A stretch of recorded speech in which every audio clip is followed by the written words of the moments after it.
Compartir pantalla.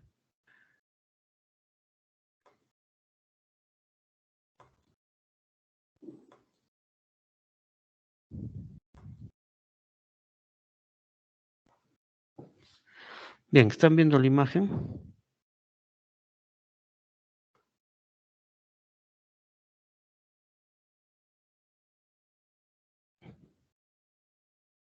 Sí, doctor. Sí, doctor. Ya, gracias, chicos. Siempre les voy a consultar para evitar problemas. Y si tuvieran por ahí algún inconveniente, me avisan, nomás con toda confianza. Me dicen, doctor, disculpe, no vemos la imagen, se ha congelado la imagen, ¿no? Y si no me escuchan o el audio está mal, me escriben por el chat, ¿no? Me ponen ahí, ¿no? Lo importante es que ustedes reciban la información, eso es lo importante. Muy bien, entonces, como les decía, estamos viendo lo que ya es periné. Ayer ya vimos lo que era la ubicación del periné, ¿no? Dónde está ubicado anatómicamente el periné. Y vimos que es una zona que tiene la forma de un rombo, ¿no? Donde tenemos un triángulo anterior. Si trazamos una línea que une ambas tuberosidades isquiáticas, esto es visto desde abajo, desde abajo. Entonces, esta línea biisquiática une ambas tuberosidades isquiáticas, ¿no? Luego tenemos estas que son las ramas isquiopubianas y el pubis, ¿no? Con la sínfisis del pubis, ¿ya? Entonces, este vendría a ser el triángulo anterior, ¿ya? Este triángulo anterior es también conocido como región urogenital, ¿no? Y algunos incluso lo llaman a secas periné, ¿no? ¿No? Pero es periné anterior, región urogenital, ¿no? Periné, ¿no? Algunos lo llaman. Y es acá donde se va a encontrar una serie de elementos constitutivos, ¿no? En el caso de la mujer, de los genitales externos, en el caso del varón, lo que es el pene, ¿no? Y los tejidos eréctiles que lo forman y los músculos relacionados con estos. ¿Ya? Entonces, este triángulo es lo que vamos a ver en los días siguientes cuando hablemos de perine anterior o perine, región urogenital o perine anterior masculino o femenino, ¿ya?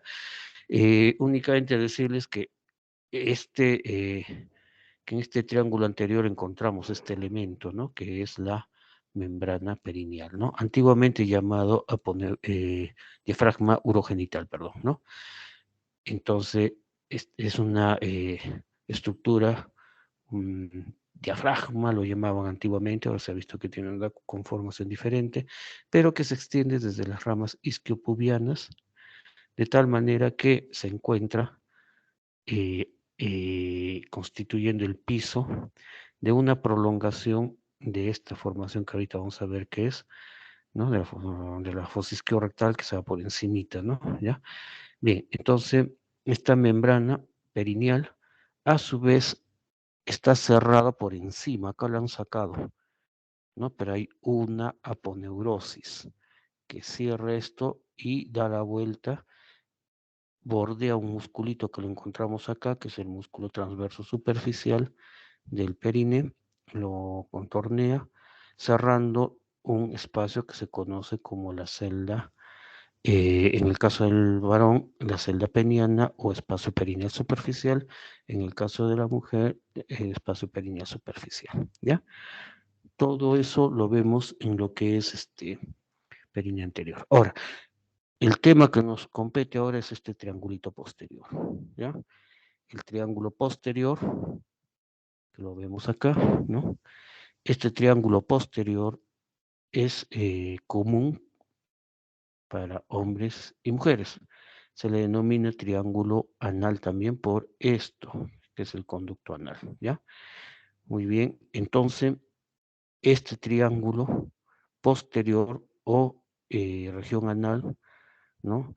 Vamos a encontrar una conformación que la conocemos como la fosa isquio-rectal o isquio-anal, ¿ya? Es una fosa, que si nosotros lo vemos, esto es visto desde abajo, si lo vemos desde abajo, va a tener un techo, que en este caso el techo está dado por el diafragma pélvico, ¿no? El elevador del ano y el isquiococcigio, ¿no? Es el diafragma pélvico, es el techo, ¿ya? El techo. Y va a tener un piso, que es la piel, ¿ya? Muy bien. Ahora tiene paredes laterales, ¿no?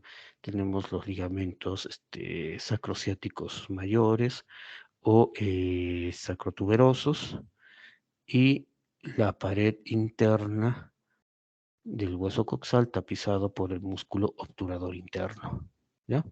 En este músculo obturador interno, la aponeurosis que cubre este músculo obturador interno, la aponeurosis que tapiza la cara interna del obturador interno, en esta aponeurosis vamos a encontrar lo que es el conducto de Alcott o canal pudendo, ¿no? Es un conductito dependiente de la aponeurosis, formado por la aponeurosis, ¿ya?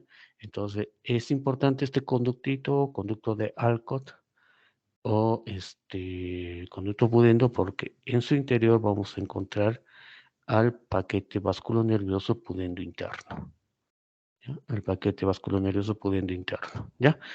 Que va a originar las ramas, tanto vasculares como nerviosas, que van a irrigar e inervar toda esta zona del perineo, ¿ya? Muy bien. En la parte central, recuerden que toda esta fosa está cortada, está atravesada, digamos, ¿no? Por esto que es el conducto anal, que interiormente va a tener un esfínter interno constituido por músculo liso, que es continuación de las capas musculares del recto, ¿no? Donde tenemos una circular interna, longitudinal externa. La circular interna es la que se va a engrosar constituyendo el llamado esfínter interno. Pero estamos viendo también que por fuera hay esto. Esto que estamos viendo acá es el esfínter externo, ¿ya? Este es músculo estriado, a diferencia del esfínter interno, que es músculo liso, ¿no? Involuntario. Este es músculo estriado voluntario, ¿ya? Hay que recordar también que hay un componente del elevador del ano que se ve desde abajo, ¿no? Que es el componente pubo rectal, ¿se acuerdan, no? Que se originaba en el pubis, venía así y no llegaba al coxis ni al ligamento anococcigio, sino que se juntaba con las fibras del otro lado, que venían de igual manera, que nacían del pubis, venían por acá y formaban esta estructura en forma de un lazo o herradura, ¿no? ¿Ya? Y que era responsable, recuerden, este músculo, este componente pubo-rectal del elevador del ano, de la angulación, ¿no? Que sufría el recto para continuarse con el conducto anal, ¿no?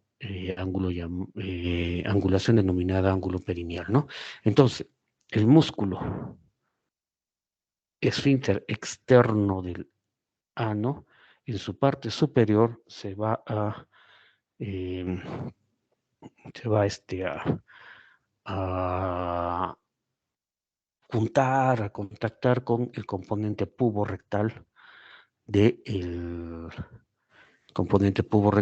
elevador del ano, ¿ya? Muy bien, ahora, esto está contactado. Hacia acá adelante, delante del esfínter externo, vamos a encontrar lo que se conoce como el cuerpo perineal o centro tendinoso, ¿no? Eh, es un sitio de convergencia de varios músculos, ¿no? Y la parte posterior, digamos, de la membrana perineal se une con este centro tendinoso o cuerpo perineal, ¿ya? Pero hacia atrás, miren, hacia atrás tenemos el esfínter externo, tenemos el ligamento anococcigio, ¿no? Entonces hay un espacio, hacia acá adelante no, porque está el cuerpo perineal, hay un espacio que conecta este lado de la fosa isquiorectal con este lado de la fosa isquiorectal, es decir, el lado derecho con el lado izquierdo, ¿ya? Conecta por debajo de esto, ¿ya? Por debajo. Entonces, un absceso en esta zona puede pasar tranquilamente a esta otra zona, formando los abscesos en herradura, ¿ya? Muy bien, ¿qué más? Esta fosa isquiorrectal, que estamos viendo acá, tiene una prolongación anterior, ¿ya? Lo vemos mejor, miren, tiene una prolongación anterior. Vean estas flechitas, ¿no? ¿Ya? Esa prolongación anterior, podríamos decir, ¿no? Que tiene como, viéndolo desde abajo, como techo a quién, al diafragma pélvico, al elevador del ano, ¿no? Y como piso a la membrana perineal, ¿ya? Entonces miren la flechita, hay una prolongación anterior de la fosa isquiorrectal, ¿ya? Hay una prolongación. Es importante porque por ahí van una serie de vasitos y nervios, ¿ya? ¿Ya? Entonces tiene una prolongación. Ahora, ¿qué está ocupando esta fosa isquiorrectal? ¿Qué está ocupando? Tejido celuloadiposo, ¿no? Que vendría a ser ocupando esta fosa y una continuación de la capa adiposa de Camper. Recuerden, cuando vimos lo que era pared abdominal, se les dijo que el celular subcutáneo estaba constituido por dos capitas. Una que era una capa adiposa de Camper y otra fibrosa de Scarpa, ¿no? Esta fibrosa de Scarpa es la que después se va a continuar como aponeurosis eh, perineal superficial o fascia de Coles, que es la que cierra este espacio perineal superficial, cierra. Mientras que la capa grasosa, la de Camper, es la que se continúa y va a seguirse hasta la fosa isquio-rectal, ¿ya? Ahora, ¿qué encontramos en esta fosa isquiorrectal además del tejido celuloadiposo? Vamos a encontrar los elementos que constituyen las ramas de la arteria pudenda y del nervio pudendo interno, ¿no? Vamos a encontrar, por ejemplo, cruzando esta fosa isquiorrectal a la arteria hemorroidal inferior, rama de la pudenda interna y al nervio hemorroidal inferior, ¿no? ¿Ya? Muy bien, músculos triangulanar, esfínter externo del ano, tenemos acá, ¿no? Formado por músculo estriado esquelético y está inervado por el nervio pudendo a través de la ramita hemorroidal inferior o rectal inferior, algunos lo llaman, ¿no? Hemorroide inferior, que es rama que se origina a nivel endopélvico, el nervio pudendo, ¿no? Se origina a nivel endopélvico de las ramas anteriores de S2, S3 y S4. Entonces, el día de ayer expliqué, ¿no? Que este nervio pudendo interno se origina en la cavidad pélvica, endopélvica, en la excavación pélvica a nivel de aplicado a la pared interna del músculo piramidal, ¿ya? Y se origina del plexo sacro, de las divisiones anteriores de S2, S3 y S4. Ahora, este nervio pudendo tiene que salir de la cavidad pélvica para llegar a periné. Tiene que hacer eso, ¿no? Entonces abandona la cavidad pélvica a través de la escotadura ciática mayor. Y les decía, ¿no? Ayer que en esta escotadura asiática mayor encontramos ocupando la mayor parte de esta escotadura, que en realidad ya no es escotadura, sino agujero ciático mayor, eh, encontramos ocupando esto a un músculo, que es el músculo piramidal o músculo piriforme. Entonces el nervio pudendo abandona la cavidad pélvica pasando por debajo del borde inferior de este músculo piramidal.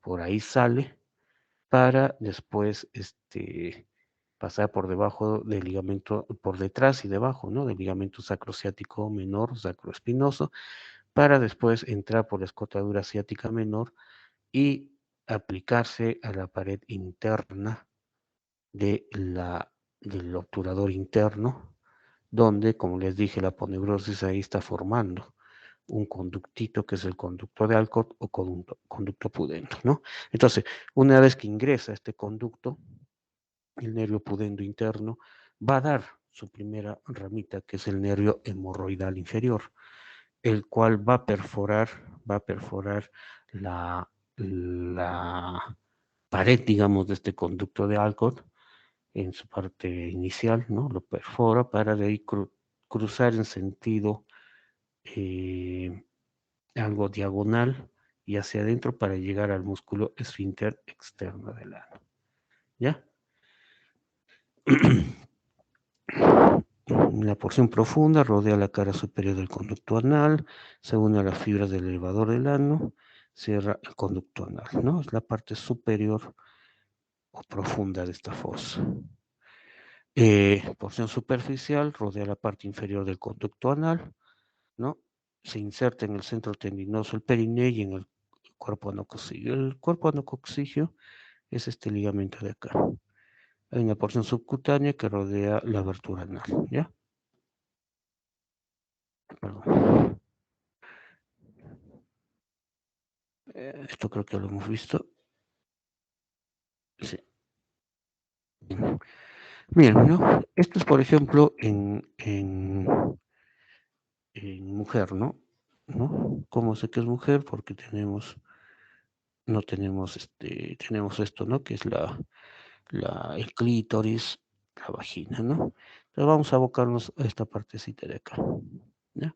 Entonces estamos viendo estas estructuras de acá y hay otra más oscurita, no sé si la logran ver, ¿ya? Ya. Lo que es clarito, miren, de color, este, medio marroncito, ¿no? Este de acá, donde está el puntero, ese está representando al nervio, pudendo interno, ¿no? ¿Ya? Que ya les dije que se origina a nivel endopélvico, ya les he descrito cómo, ¿no? Entonces, acá se ha sacado el conducto de Alcott, ¿no? Entonces tenemos esta que está viniendo acá, que vendría a ser el nervio hemorroidal inferior, ¿ya? Que se dirige para inervar al músculo esfínter externo. Luego, el nervio pudendo en el interior del conducto de Alcott va a dar origen a dos, miren, dentro del conducto de Alcott, que son el nervio, ¿no? Eh, no, acá más bien al revés lo han puesto, disculpen, ¿no? Esta es la arteria, este es el nervio, el oscurito, ¿ya? El nervio, el nervio hemorroidal. Y acá nos está dando dentro del conducto de Alcott, ¿no? Dentro del conducto de Alcott nos está dando dos ramitas. O sea, el nervio pudendo dentro del conducto de Alcott se divide en dos ramas. Eh, uno que es el nervio perineal, que estamos viendo acá, el nervio perineal, y el otro que es el nervio dorsal del pene o del clítoris, ¿ya? El nervio dorsal del pene en el varón, el nervio dorsal del clítoris en la mujer. Ahora, este nervio perineal, esta ramita perineal, ojo, aquí estoy recalcando que esta división se da dentro de lo que es el conducto de Alcott todavía, ¿no?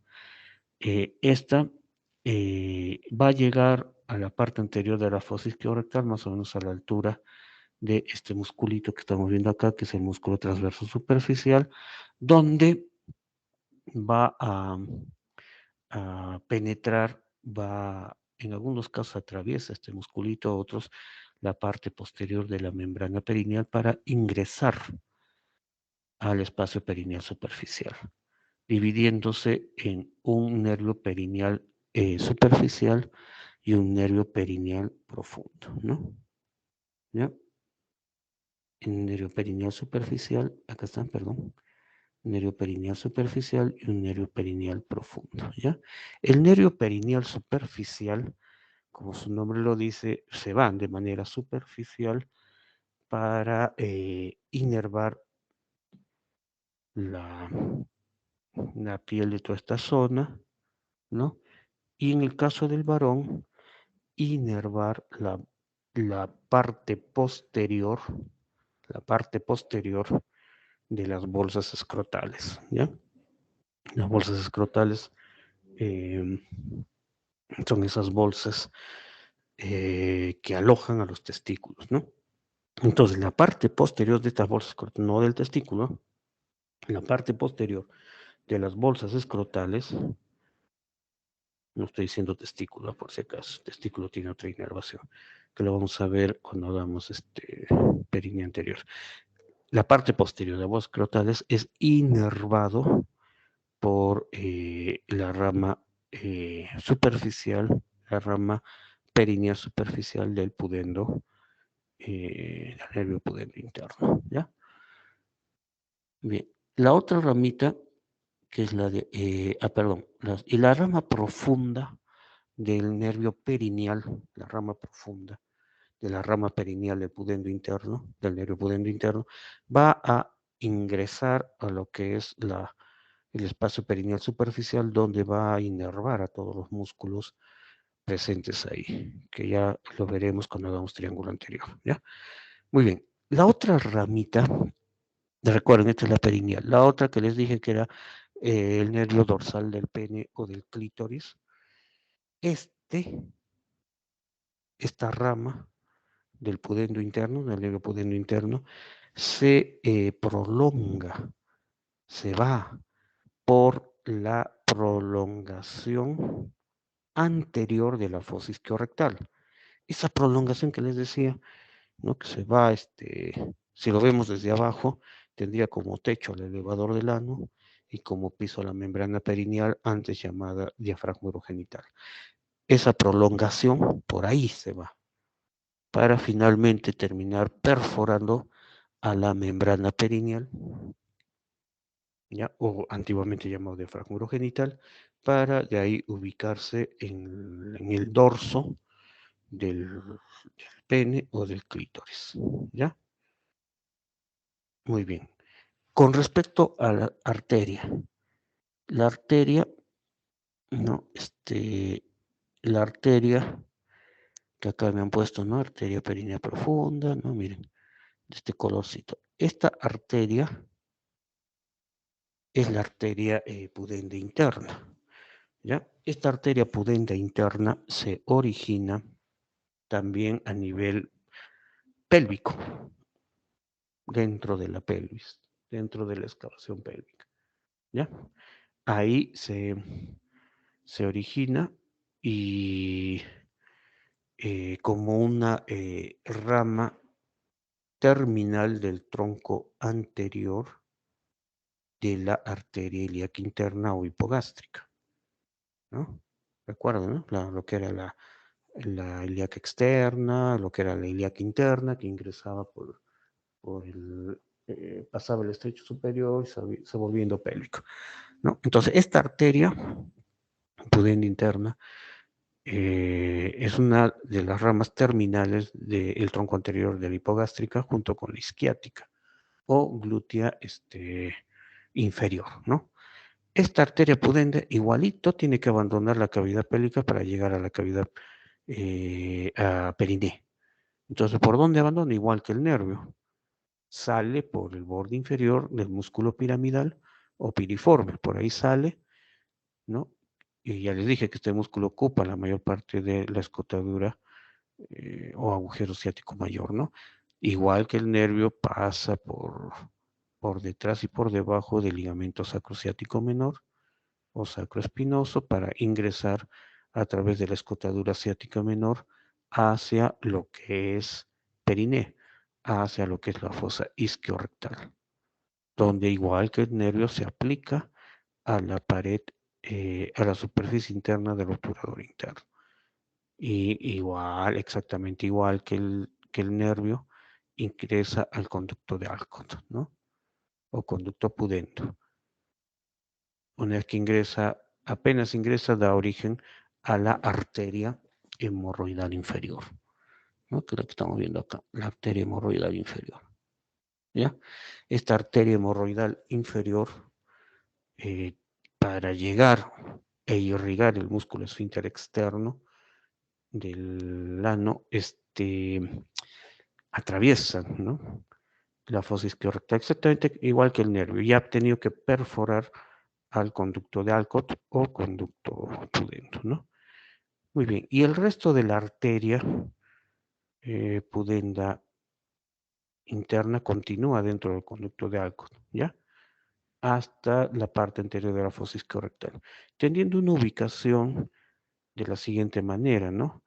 Se encuentra por debajo, dentro del conducto de Alcott, ¿ah? Se encuentra por debajo del nervio dorsal del pene. Ya les acabo de decir, ¿no? Que es una división que sufre el nervio pudendo interno. Nervio dorsal del pene o nervio dorsal del clítoris, ¿no? Se encuentra entonces, por lo tanto, por debajo y por encima de la rama perineal del nervio pudendo interno, ¿ya?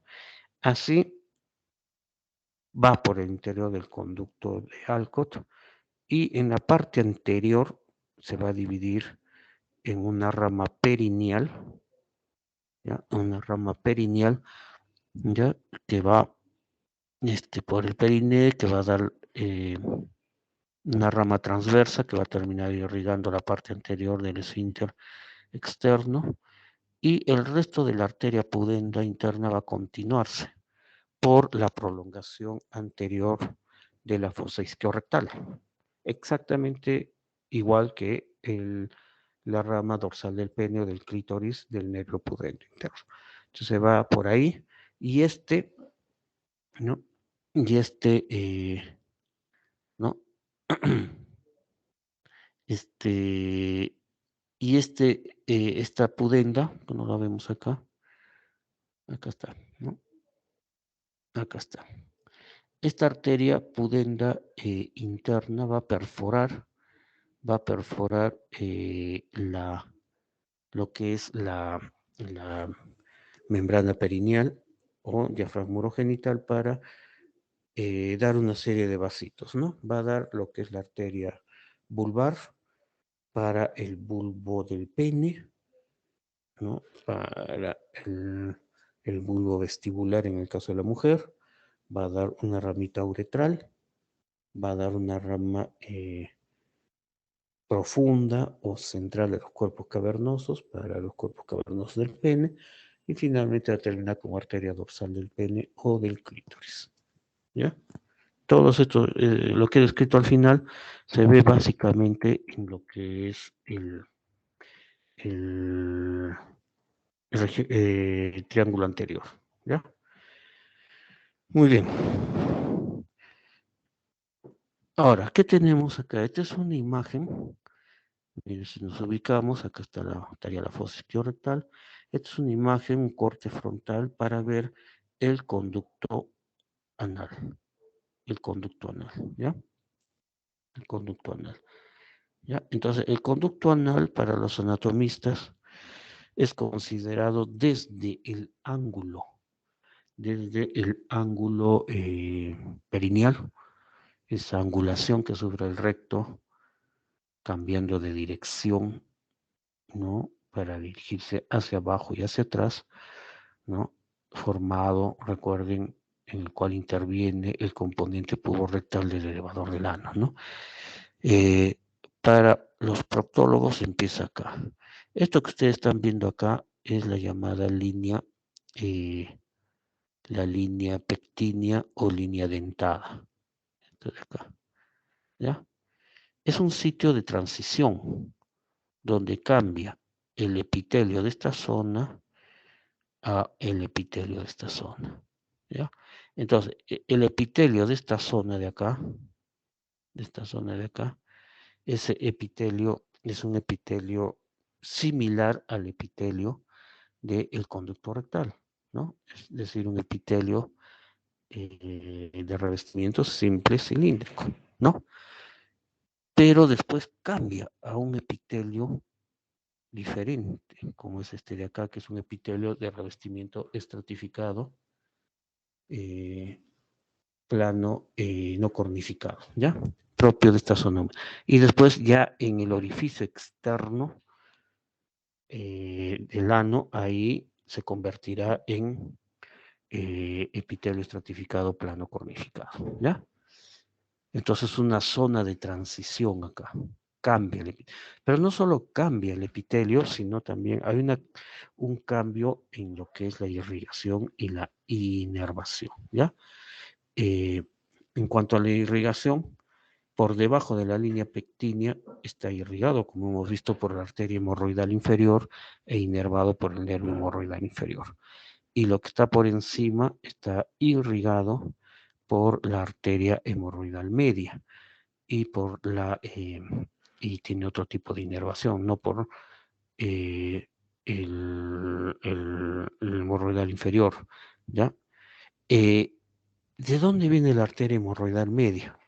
La arteria hemorroidal media también es una rama de la hipogástrica o de la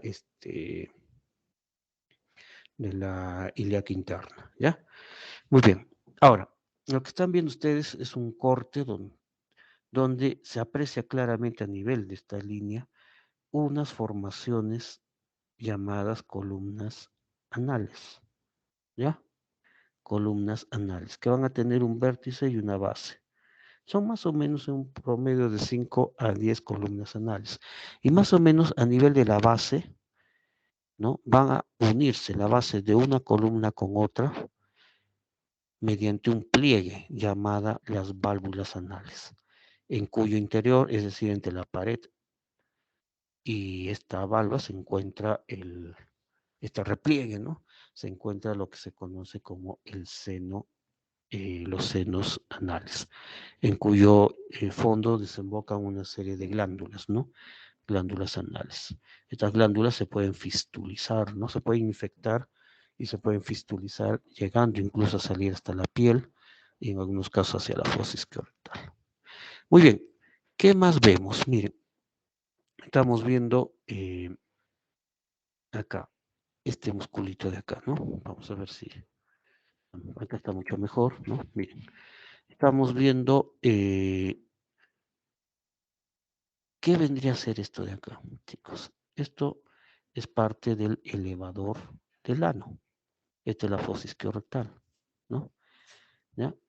Parte del elevador del ano. Y acá estamos viendo las dos capitas que constituyen la pared muscular interna del conducto anal, ¿no? Les dije que estaba formado por una capa circular interna y una longitudinal externa. Esta es la circular interna y esta es la longitudinal externa, ¿ya?